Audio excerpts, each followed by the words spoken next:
大家好，这期视频我们讲一下碳循环，讲一下碳汇，有助于你理解碳中和的一些关键点。目前我们人类每年会向大气中排放401亿吨的二氧化碳。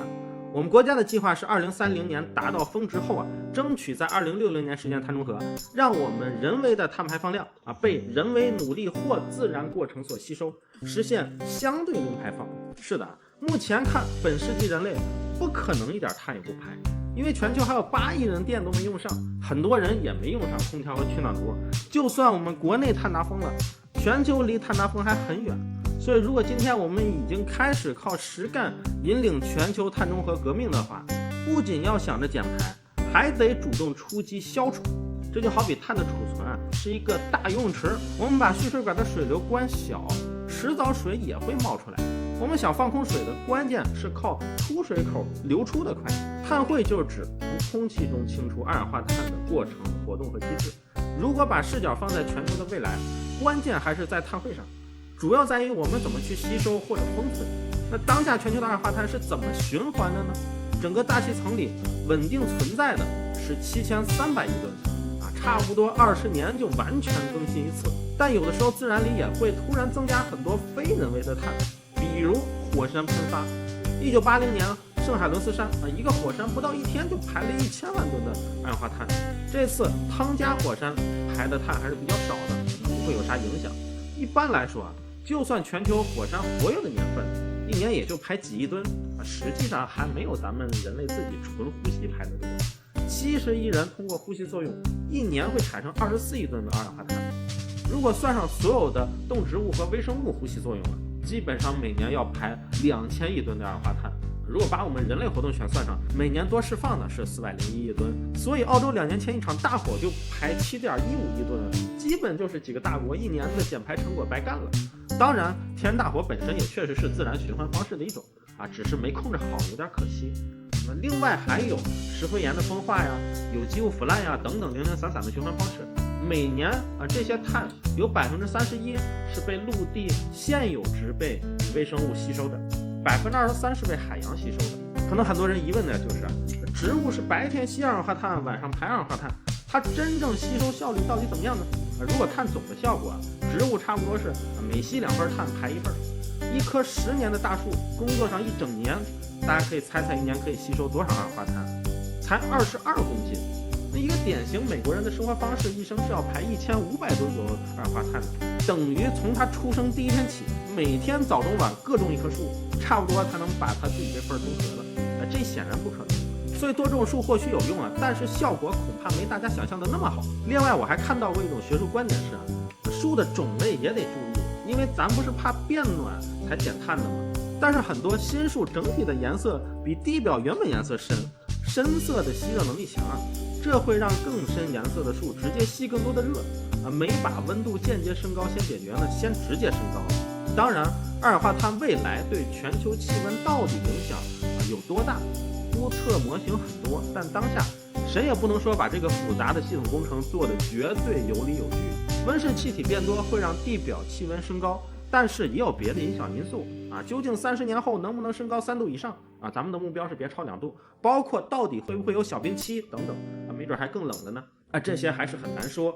工业革命以来到现在是涨了1度多，我们的温度一直没有剧烈的变化。还有一个原因是海洋吸收与释放的二氧化碳量理论上应该是差不多，但实际吸收略大于释放，因此海洋长期是多余二氧化碳的存储池，能够缓冲二氧化碳剧烈变化对环境带来的影响。但这个缓冲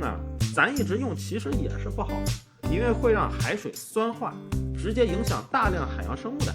工业革命之后，海水的 pH 值已经由之前的8.21下降到了8.1，海水酸化带来的危害的确定性会更高一些。所以碳排放过多对环境不好确实是共识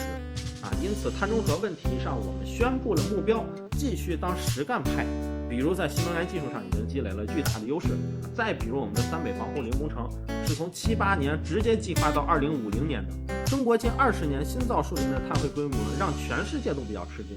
虽然我们的植被面积仅占全球的6.6%但近20年全球植被面积净增长的25%都来自中国。还有一个值得重视研究的就是藻类种植。水中的藻类能释放氢气是几十年前就已经发现的，因为效率问题一直没有太大商业突破。但是如果水下的光合作用如有新突破，那对于碳中和也是很关键的一步。19年我们科学技术部发布的10大科研进展之一就是沈建仁、匡廷云团队解析了水下光合作用关键蛋白的结构不仅有助于理解光能高效转化机理及其演化，也为人工模拟光合作用等提供了新思路和新策略。匡廷云院士是中国液力体膜研究领域的开拓者，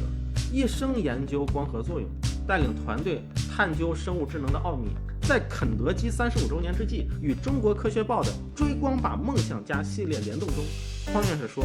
我跟光打了一辈子交道，如何通过光合作用让光给我们带来更多的福祉和人类的资源，这是我一生中追求的梦想。”同样，活动主题之所以被定为“追光吧梦想家”，也是肯德基希望可以通过携手中科报，让我国的科研成果和科研人员能更好地展现在年轻人面前，让年轻人们可以感知到祖国的强大和科技的韧性，并且用他们的追光故事去鼓励年轻人也勇敢追寻自己的梦想。短片采访了中国月球探测工程首任首席科学家欧阳自远、北斗导航系统科学家徐颖植物生理学家匡廷云等5位来自中科院的科学家们